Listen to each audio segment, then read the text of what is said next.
SC వర్గీకరణకు సంబంధించిన అంశం ఎప్పుడైతే ముందుకు వచ్చిందో అప్పటి నుంచి దేశవ్యాప్తంగా కూడా ఓవైపు సంబరాలు జరుగుతూ ఉంటే మరోవైపు ఆందోళనలు అయితే ఉధృతమవుతూ ఉన్నాయి. అవి కంటిన్యూ అవుతూనే ఉన్నాయి.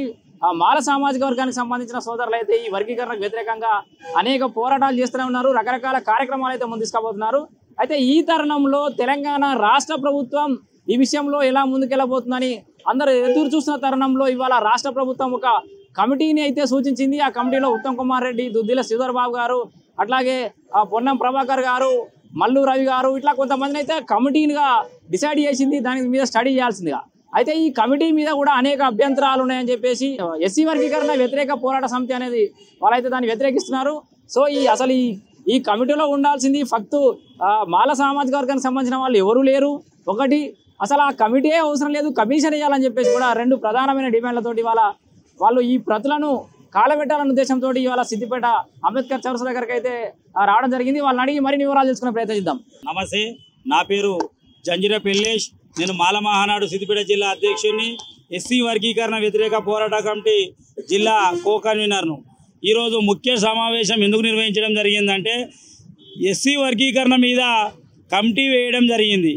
మేము కమిటీని తీవ్రంగా వ్యతిరేకిస్తున్నాం. ముందుగాల ఎందుకు వ్యతిరేకిస్తున్నామంటే ఇలా ఉన్నటువంటి లిస్టు ఉత్తమ్ కుమార్ రెడ్డి, అలాగే దుద్దిల మన దామోదర రాజనరసింహ మాదిగ సామాజిక వర్గానికి చెందినవాడు, దుద్దిల శ్రీధరబాబు బ్రాహ్మణ, మరియు అలాగే పొన్నం ప్రభాకర్ గారు, సీతక్క, అలాగే మల్లు రవి గారు. మల్లు రవి గారు ఉపకులానికి చెందినవారు అయితే వారి భార్య మాదిగ సామాజిక వర్గానికి చెందినవారు. మరియు దామోదర రాజనరసింహ గారు మోచే కులానికి సంబంధించిన వారు. ఇప్పుడు ఇది చూస్తే ఏమర్థమవుతుందంటే వర్గీకరణ ఆదరబాదరగా చేసి మరొకసారి మాలలకు అన్యాయం చేద్దామని చూస్తూ ఉన్నారు.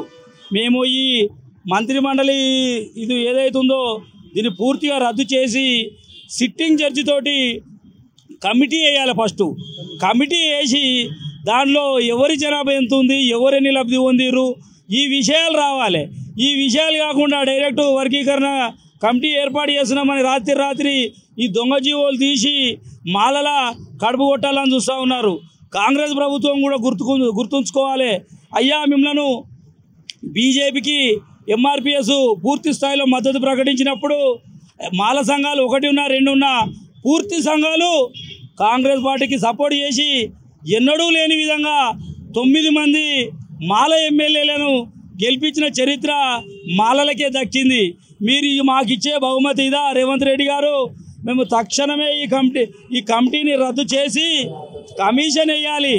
కమిషన్ వేయని పక్షంలో త్వరలోనే పెద్ద ఎత్తున ఆందోళన కార్యక్రమాలు చేస్తామని నేను డిమాండ్ చేస్తూ ఈరోజు ఈ ఉన్నటువంటి ప్రతులను వర్గీకరణ వ్యతిరేక పోరాట సమితి ఆధ్వర్యంలో కాలబెట్టడం కూడా జరుగుతుందని తెలియజేస్తా ఉన్నాను. ఈరోజు ఎస్సీ వ్యతిరేక పోరాట సమితి ఆధ్వర్యంలో ఏదైతే ఉందో నిన్న జరిగినటువంటి కమిటీ రేవంత్ రెడ్డి ప్రకటించిందో దానికి నిరసనగా ఈరోజు మా కమిటీ ఆధ్వర్యంలో ఈ పత్రాలను దానం చేయడం జరుగుతుంది. ఈ కమిటీ వేయడం కాదు, సిట్టింగ్ జరుగుతుంది. కమిటీ వేసి రిజర్వేషన్ల పర్సెంటేజ్ ఎంత ఉందో దాని బాగా చేస్తే బాగుంటుంది. లేని ఏడలా మాల తరఫున రేవంత్ రెడ్డికి తీవ్రంగా చేస్తూ ఉన్నాం.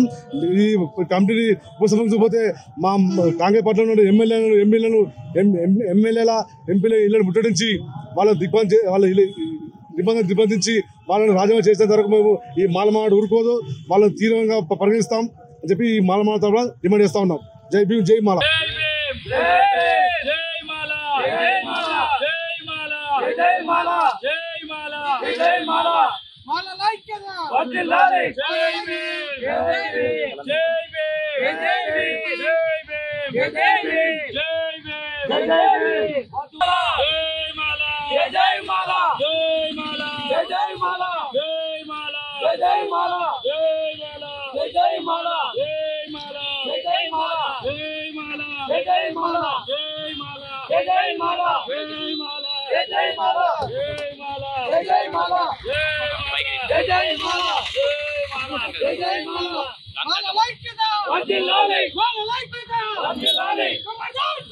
ఆయన